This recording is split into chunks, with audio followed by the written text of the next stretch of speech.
हाय जय जगन्नाथ। आशा करी आपण मैंने भलरे थे। आज आपण को न्यू ब्लॉग को मु स्वागत करुच्ची। आज मु सोयाबीन चिली आपण को प्रस्तुत करी देखी।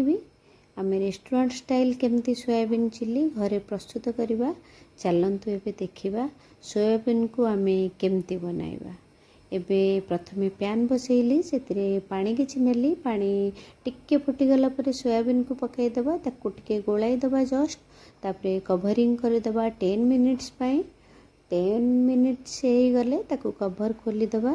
देखो केमती सोयाबीन आमर फुली जाइए बढ़िया से केते बड़ बड़ पीस हो जाइए तापर पूरा सॉफ्ट भी हो जाइए।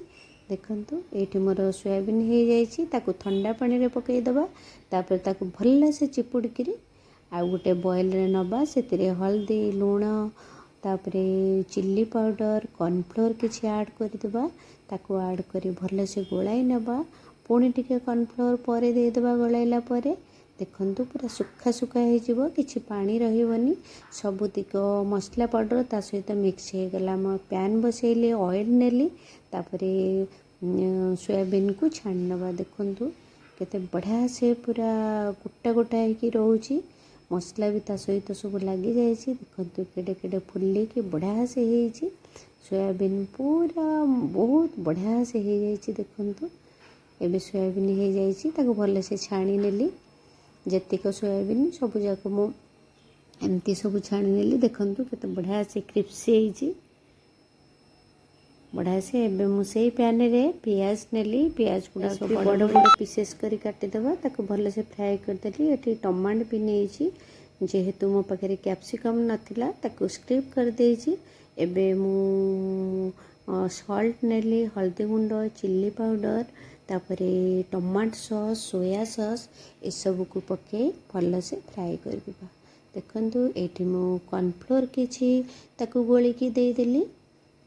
केते ग्रेवी हो गला देखंतु ताकू टिके भाजी दबा तापरे किछि पानी ऐड करबा। पानी ऐड करी ता सहित देखंतु सोयाबीन को ऐड करबा। सोयाबीन को ऐड करी ताकू भल से मिक्स करबा। भल से मिक्स करी टिके जस्ट ताकू फुटिया पई छाड़ी दबा। देखंतु केते सुंदर से बढ़िया से हो जाइए कलरफुल लगुची बहुत बढ़िया लगे।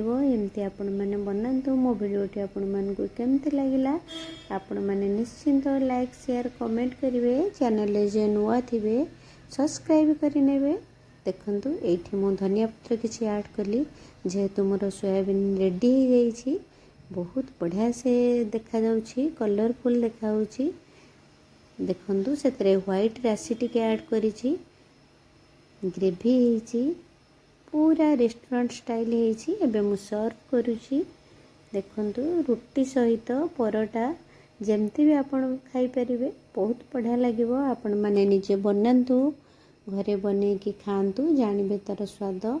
निश्चिंत बने की खांतु आपण मान को केमते लागिवो मते निहाती कमेंट रे जणेबे।